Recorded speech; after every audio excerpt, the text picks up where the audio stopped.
டே 2 என்னால் முடியும் business black channel. So மார்க்கெட்டுக்கு ரொம்ப லேட்டாக போயிட்டோம். என்ன காரணம் கேட்டிங்கன்னா எப்பவும் போகிற ஒரு நல்ல தூக்கம் தூங்கிட்டு ஸோ அப்படி இப்படின்னு வேகமாக போய் பார்த்தா ரோடை உடச்சி ரோடு போட்டுட்டு இருந்தாங்க. என்ன காரணம் கேட்டிங்கன்னா திருச்சிக்கு சிஎம் வராங்களாம். ஸோ என்ன காரணம் எதுக்கு வராங்கன்னு சொல்லிட்டு ஸோ கமெண்ட்டில் போட்டு போங்க. ஸோ அதுக்கப்புறம் மார்க்கெட்டில் அப்படி இப்படின்னு சொல்லி பார்த்தா மார்க்கெட்டில் டிராஃபிக். ஸோ அந்த டிராஃபிக்கில் அப்படி இப்படி உள்ள போய் வந்தால் இவர் சிரிப்பு முகத்தை பார்த்தாலே நமக்கு அந்த டென்ஷன்லாம் போயிடும். ஸோ அதுக்கப்புறம் தேவையான காய்கறி பர்ச்சேஸ் பண்ணிட்டு வந்து காய்கறி கடை அடுக்க ஆரம்பிச்சிட்டேன். ஸோ மச்சான் நீ அடிக்க வியாபாரத்தை பார்த்துட்டு நான் ஒரு குளியில் போட்டு நாங்கள் சாப்பிட்டு ஃப்ரெஷ்ஷாக வரணும் சாப்பிட்டு வந்து பார்த்தா பால் உட்காந்து ஃபோன் நோட்டிட்டு இருந்தான். என்னடா நீ ஃபோன் நோட்டிட்டு இருக்கேன்னு சொல்லிட்டு மண்டையில் தட்டி பார்த்தா வியாபாரம் பார்த்துருந்தான். ரொம்ப ப்ரௌடாக இருந்துச்சு. என்னன்னு பார்த்தீங்கன்னா இருக்க எல்லா சரக்கையும் விட்டு வச்சிருந்தான். ரொம்ப பெருமையாச்சு. அவருக்கான ஒரு அப்ரிஷியேட் போட்டு மச்சான் இப்படி தான் சொல்லிட்டு அவருக்கு ஒரு தம்ஸ்அப் போட்டுட்டு ஸோ அதுக்கப்புறம் நானும் வியாபாரம் பண்ணிக்கிட்டே இருந்தேன். ஸோ வர கஸ்டமர்லாம் போட்டு காய் அப்படி ஒரு பாட்டு இப்படி ஒரு போட்டு காயை போட்டு கற்பழிச்சு வச்சுறாங்க. So just for fun. So அதுக்கப்புறம் கடை ரொம்ப குப்பையாக இருந்துச்சு. ஸோ அதுக்கப்புறம் கடையை க்ளீன் பண்ண ஆரம்பிச்சிட்டேன். ஸோ கடையை க்ளீன் பண்ணுறேன் ஒரு மணி நேரமாக க்ளீன் பண்ணிட்டு இருந்தேன். என்ன காரணம் கேட்டிங்கன்னா ரொம்ப குப்பையாக இருந்துச்சு. ஸோ நல்லா க்ளீன் பண்ணதுக்கப்புறம் தான் நல்லா வியாபாரம் ஆகும். ஸோ நல்லா தெரிஞ்சுக்கோங்க. சுத்தம் சோறு போட்டு எங்கள் பாட்டி தாத்தாலாம் சொல்லியிருக்காங்க. உங்கள் பாட்டி தாத்தா சொல்லியிருந்தால் நீங்கள் சொல்லிட்டு போங்க.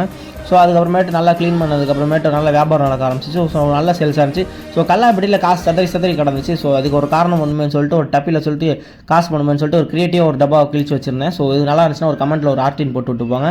ஸோ அதுக்கப்புறமேட்டு நானும் நல்லா பண்ணதுக்கு ஒரு ஜூஸ் ஒன்று நம்மளே நமக்கு ஒரு ப்ராடக்ட் குடிச்சதுக்கப்புறமேட்டு ஸோ அதுக்கப்புறம் நைட் சேல்ஸை பார்க்க ஆரம்பிச்சோம். நைட் சேல்ஸை முடிச்சு நாங்களும் கடை எடுத்து வச்சுட்டு போயிட்டோம். நீங்களும் இந்த மாதிரி பிஸ்னஸ் ஐடியா இருந்துச்சுன்னா உங்களுக்கு ஒரு கமெண்ட்டில் சொல்லுங்கள். நான் உங்களுக்கு ஐடியா தரேன். ஸோ ஸ்டடினா இருங்க.